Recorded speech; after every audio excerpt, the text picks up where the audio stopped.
Hi everyone, this is John Cash Philippi with Gaming and Leisure Voice. I am privileged to have Dan Garrow here with us. He's going to be talking to us as and part of the Legends of Gaming series. He's been around the industry for, well, I think Jesus was young at the time. But before we do all that, let me read from our sponsor today, which is Hotel Genie. Discover Hotel Genie and elevate your hotel's guest experience by harnessing cutting-edge communication technology. Whether you're aiming to cut cost or boost revenue, Hotel Genie equips you with the tools to outshine your rivals. Connect with Russ now at 702-820-1400 to experience a tailored, no-cost demo designed exclusively for hotels and casinos. Well, with all that being said, Dan, why don't you introduce yourself? I mean, the first time I ever, you were a legend in my mind when I was coming up in the business, and some just by reputation alone, and I finally got a chance to meet you at Gaming and Leisure. Um, so tell us a little bit about your background, history, and everything else. Hi, John. Well, thank you for the opportunity. I'm really honored that you thought of me in this regards. Just a little bit about my background in gaming, especially. Started with Mohegan Sun in 1998, so a ways back there. Actually, I was working with the Oneida Indian Nation at the time, but as their director of IT for their tribe, not for their casino. The casino actually hadn't started when I started with them.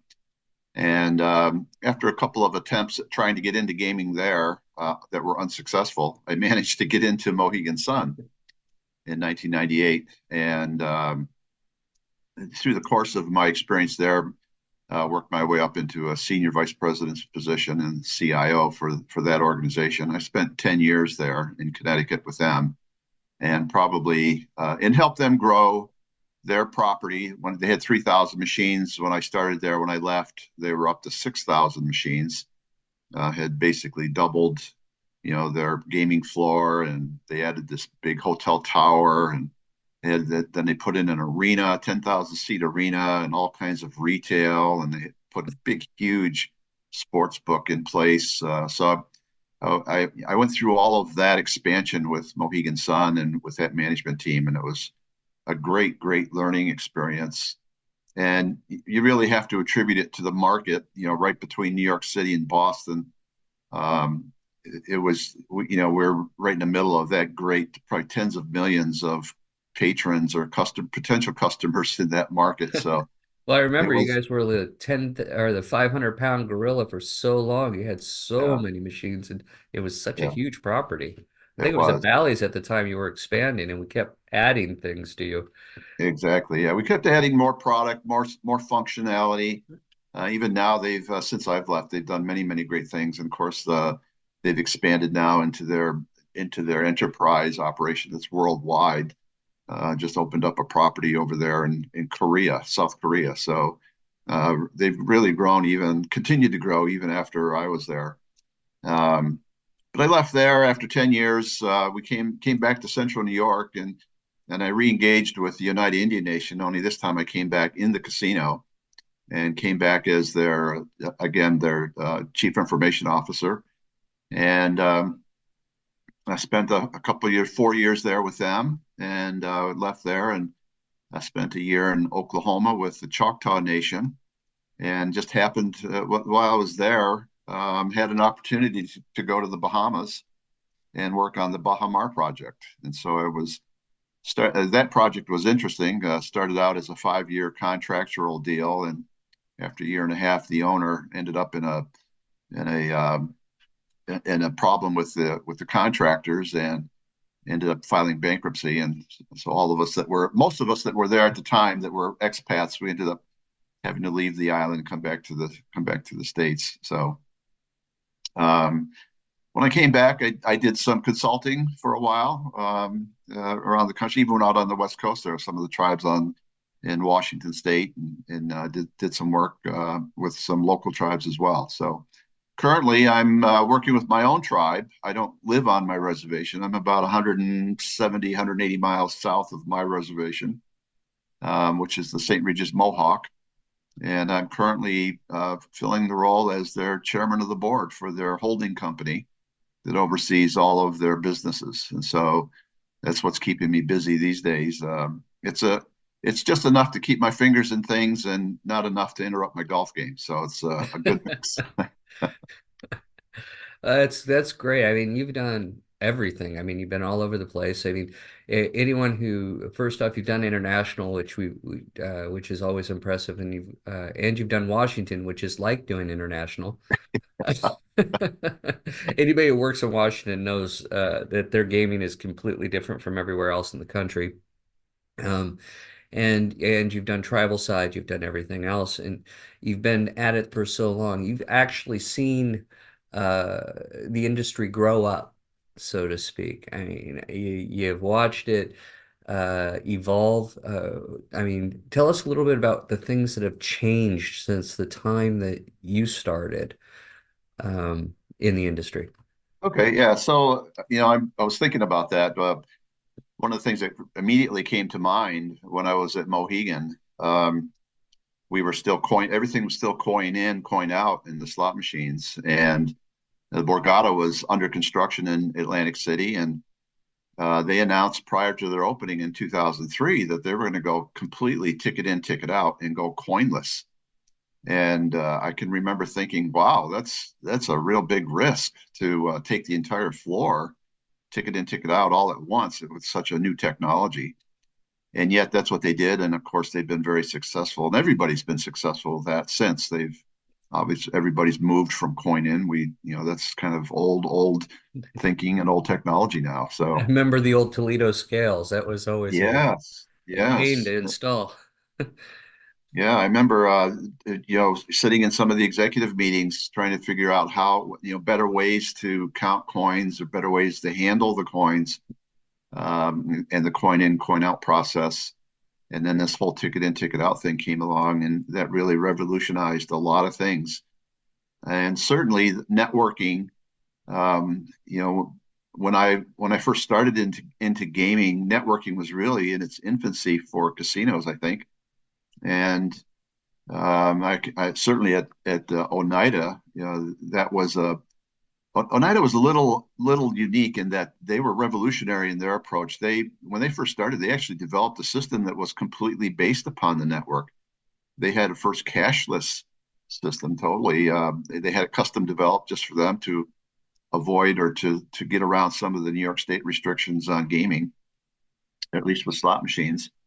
And so that technology eventually gave way to what we have today. But certainly they were very innovative in their approach there with going with a an account based ticketless or coinless system. So that's some of the growth that I've seen since I started. Yeah, I remember when I was at Revel, I went up and visited Turning Stone and saw that, and I thought, all I was in, here I was in this extremely technologically advanced property going and just in awe of the fact that you had already accomplished what we were, hoping. I think the entire industry was hoping to get to, and I think just now is really kind of cutting into that world. So you were a decade ahead of all of us. Yeah, even that it was unfortunate. It's kind of like Zoom. What was the meeting, the online meeting software product before Zoom came along? And now I can't even remember what it was, but there were some that were around, right? And yet Mhm. during the pandemic, for some reason, Zoom seemed to dominate the market. So much like cashless gaming started, the United started with cashless gaming. That technology, the way they had it designed, apparently didn't catch on. And nowadays, when you think about really what you want to have, that particular design is ideal for what we're trying to do today. Allowing a customer to access their account before they even get to the casino to either deposit money or withdraw funds. And then once they're there, being able to spend those funds any place on the property is exactly what we're trying to do these days in terms of enhanced customer experience when they go to a property. Um, the fact that we still have a cage, that we still have things like that. Although I see, with again with the development of kiosks and the ability to cash your ticket out at a kiosk as opposed to going to the cage, that's really I see technology helping to make that change in our industry and make things better for the customer. So um, those kinds of I still see technology as being a key player in helping the industry grow and draw new customers and improve the customer experience. I think that's really what needs to be focused on these days. Yeah, no, that's I think you're absolutely right. I think we're getting there quicker and quicker. And every time I turn around, it seems like we've got a new technology out there that we're having to add to the pile, so to speak. And everything's all, getting a lot more customer centric, which I think is a great thing in our industry, especially. And another thing that I thought of that's changed since I started is the uh, the ratio between where the revenue is generated from on a resort. When I started, the casino revenue generation it was certainly dominated the amount of revenue that a resort generated, as opposed to food and beverage and entertainment and retail and other sorts of activities. And now, especially in the Las Vegas market, and I'm not sure about other major gaming markets, but I would think it's similar. I think what I see changing is that revenue stream is now coming from those other things at the resort. The entertainment, the food and beverage, the hotel stays or resort stays, and the other things that you do like golf um, or those kinds of activities that a resort, the spas. You see the revenue, 70% I'm hearing of the revenue comes from uh, those operations now as opposed to gaming. So that's really changed. I don't think that's quite that way yet in Indian country. You go to these properties like here on the East Coast, and I think you're still going to find, certainly with my casino and with the Oneidas, I think we're still seeing gaming is the majority of the revenue generation stream. But I really see that starting to change now as well. So as we get more into the account based um, systems that allow the guests to go in and do whatever they want to do at the resort, be able to spend their money however they want to spend it, and it all is all based on your account and is all basically cashless. I think that's really the big change that I've seen since I've been in the industry. Yeah, we're going to eventually be the one, at least on the tribal side, to be that one-stop shop like they are in Vegas for entertainment. Yeah. Eventually, I don't think we're quite there yet, like you were saying. What about things like leadership? I mean, you've led so many teams and you've dealt with so many different groups over the years. And when you look at, times is changing. And I know in my own career, the leadership skills have changed a bit. What have you seen or noticed? Well, what I'm seeing, and you may know that leadership is a pet topic of mine. I've No. tried to stay on top of all the various leadership concepts and done as much research as I can on leadership concepts and ideas and approaches. Um, I think theory X and theory Y used to be the old mantra in regards to motivational concepts and techniques. Theory X meaning that the belief was that the employee had to be coerced or pushed to do their work. They weren't really interested, and you basically had to get behind them and push them along. Theory Y was that no, all your motivation comes from inside, and that everybody has their own can motivate themselves. And so there was always these two camps between external and internal motivational concepts. And I think today it's really leaning more towards the internal motivational concepts taking the lead. As a matter of fact, I'm reading a book right now called Why Motivating People Doesn't Work and What Does. I'll quickly show you here this book that I've picked up. It's written by an author named Susan Fowler, and she really starts to focus on this what I used to call theory Y. And she believes that everybody is self motivated. People do things because they want to or for internal reasons as opposed to external. And instead of theory X, theory Y, she's now saying there are three psychological needs in terms of leadership and leading people. The first is choice.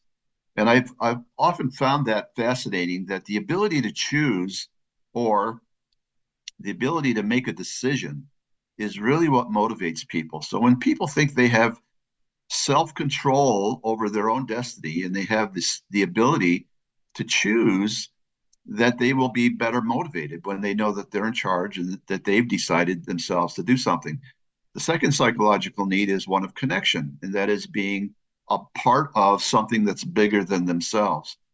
And so today's environment needs to provide that ability for people to make decisions, and that when they do, they could feel like they're part of something that's bigger than themselves, a department or an organization, the whole casino. And the third psychological need is competence. And that leads right into training. So if people are properly trained, or they feel that they can get continuous training, then they'll be more self-motivated because now they know that they can do a job, and they want to become competent. They know that when they do that job, they're going to do their very best. So I find it fascinating that leadership in the old days, there are those that used to think that, well, we're going to push everybody. I'm in charge. I'm going to make all the decisions, and you're going to do what I tell you to do, and don't go any further than that.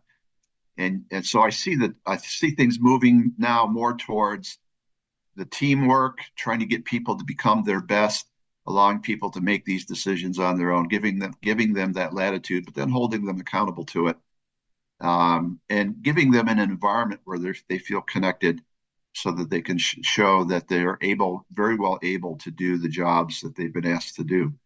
So I find all of that fascinating. I see that is really what should be the leadership environment of today.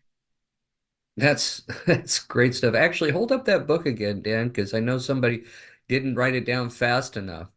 Uh, because that's going to be a great book to read, especially just going through what you're saying. Because I got to tell you, when it comes to especially stuff like, well, our careers, where you work for a tribe, and things like that, you always feel like you're part of something bigger, if you allow yourself to f remember that, which is something that I'm sure a lot of staffs have to be reminded of, is that there's something bigger going on in the background and bigger than our typical ones and zeros that we deal with.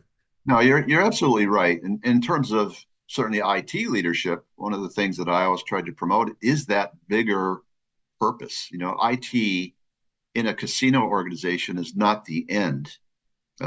That's not what we're there for. I mean, we're there because we're competent in those kinds of issues and skill sets. But realistically, we're there to help the tribe improve. We're there to help develop those profits so that the tribe can provide better services and perhaps more services to the tribal membership. And so certainly my current work as the board chairman for the holding company for my tribe, that's one of our main objectives, is to not only manage the existing businesses that we have, but to find those new business enterprises that will bring additional revenues in, that will help that tribe continue to provide services for those who can't get those services on their own. So there's still a very big need for that. You wouldn't think, here we are almost a quarter of the way through this century, that there's still a need for that kind of stuff, but there definitely is. There are a lot of tribal members that still, for one reason or another, maybe it's the geographical area they live in, don't have access to some of the resources that a lot of other people have access to in terms of education or housing or some of those very fundamental needs. And so, as a leader and certainly as a technology leader, trying to make sure that whatever technology we bring into an organization, we're using it to help that organization grow. There's a bigger purpose besides just putting in a new server or a new network. So, Yeah, and something definitely to remember when it comes to any type of leadership in this industry or any industry. I mean, let's face it, there's uh, industries out there to do not lately these days, especially talking with my kid. You think that big business is twisting their mustache and putting on the Yeah. black hat, but they forget that most industry that grows comes from trying to help somebody or something or improve something. Um, the kind of jumping from that to trends. I mean, what kind of trends have you seen change over the years? I think we talked already quite a bit about the Yeah. different trends, and I, are there any others that you can think of that? Well, and again, from a technology standpoint, I'm fascinated with robotics, and being in the technology field my entire career. You really have to look at um, how how a computer does things better than a human does. Well, in some instances they can, and in other instances, obviously they can't. But in the things that are repetitive, if you can repeat the process and you can repeat the activity, and you can then measure the results, typically a computer can do that faster, at least, than a human. And so when I look at what's going on in robotics these days, I wonder how does robotics fit into, say, excuse me, a casino resort environment. And I think in some instances we're seeing that already. And some hotels are using some self-guided devices to take luggage to rooms, for example. Um, I don't know if such things as teaching people how to play a casino game could be done by some sort of an android type of robot that stands at the table and just literally teaches people how to play blackjack or how to play craps. Could that be instituted there? And I've always felt that there's a fine line between technology and the social functions that are you typically find in a casino resort, and in that you don't want to take away that human interaction completely. And so we as technicians have to figure out then, and in terms of trends, how do we take that technology and find that fine line that creates a better customer experience without eliminating the social experience as well. Personally, I still like to walk up to a hotel front desk clerk and talk to them about check in and my room and stuff and such. I know there's some people that would just prefer to go to a kiosk and get their room key and off they go. So by providing both, that meets the needs of the many. But I think robotics and is really going to have an influential place in the casino resort in the future. I think I see that as a trend.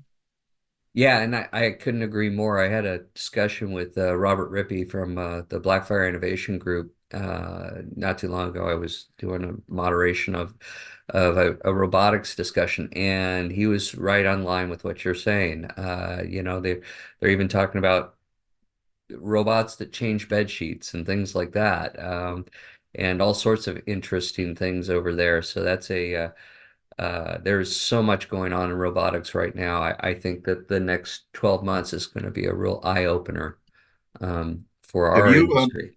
have you ever attended the computer electronics show, or sorry, the consumer electronics show in Las Vegas? I haven't actually. Yeah, it's an annual show. Usually, about this time, it's usually the first week or two or three after the new year. So, in fact, it may be going on right now for all I know. But if you ever go to that show, that is absolutely huge, and they have a ton of robotic devices there now and technological advances that are just absolutely fascinating. So, I mean, even to the point where I'm finding myself talking to my phone, Siri, more and more, asking her questions when I don't feel like typing in on Google, and finding, that, yeah, Siri comes back with typically what I'm looking for every time. And so I used to drive an hour to get to work, and I used to think, I wish I had some sort of a a verbal interaction device that during my travel, I could talk to that person in preparation for my day, talk to that device and say, oh, I'll set this on my schedule or remind me about a meeting that I have today at 4 o'clock or stuff like that, just as you're getting ready. I used to try to get ready for the day on that trip in. That sort of advance in technology, I think, is going to continue.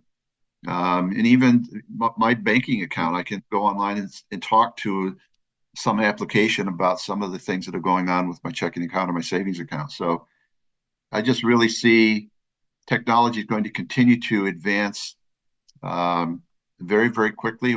And I think we're going to have to continue to work with our vendors to see how that best applies without giving up completely the social interaction we need with each other. Cool. That's I know I'm a technologist, so I look forward to the days when that is absolutely the perfect way to set up. What about, well, let's look at crystal ball time. Just what is I fused between leadership, technology, and gaming itself. What do you see the future looking like for gaming? Is it ones and zeros? I mean, is it virtual reality? Is it coffee shops? What do we look like in the next 10? Yeah, in the next 10 years or so, I'd like to see more advances in what is called augmented reality.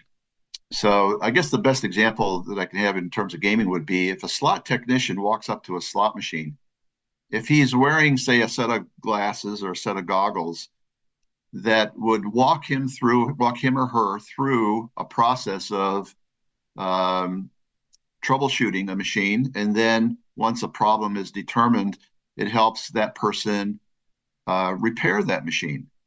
That to me, I think, would be a good example of how we could see technology really influencing and speeding up and reducing costs.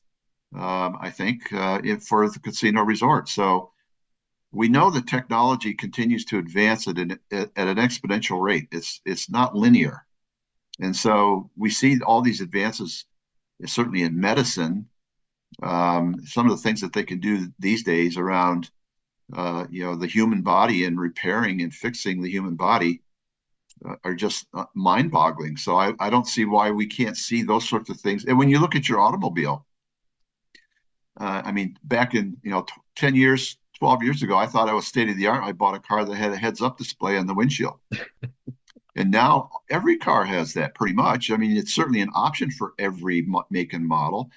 And the sonar based and the proximity based technology that's in an automobile. You're approaching too fast. My car will actually start to slow down if I'm approaching the car in front of me too fast. So those sorts of augmented aids in our day-to-day living, I think, is really what's going to be the trend over the next 5 to 10 years. That we'll find these computer solutions that will help us, but not completely take over. At least not yet. Well, hopefully not for quite a while. I'd like to be able to get to the end before the robot overlords come Yeah. in. But actually, I'm pretty excited about those changes as well. I know I have an old truck and I have an electric car, and the difference between the two.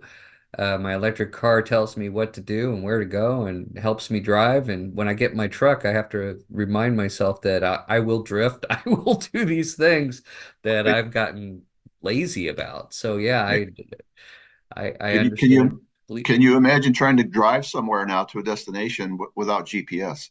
Oh no. Uh, now it's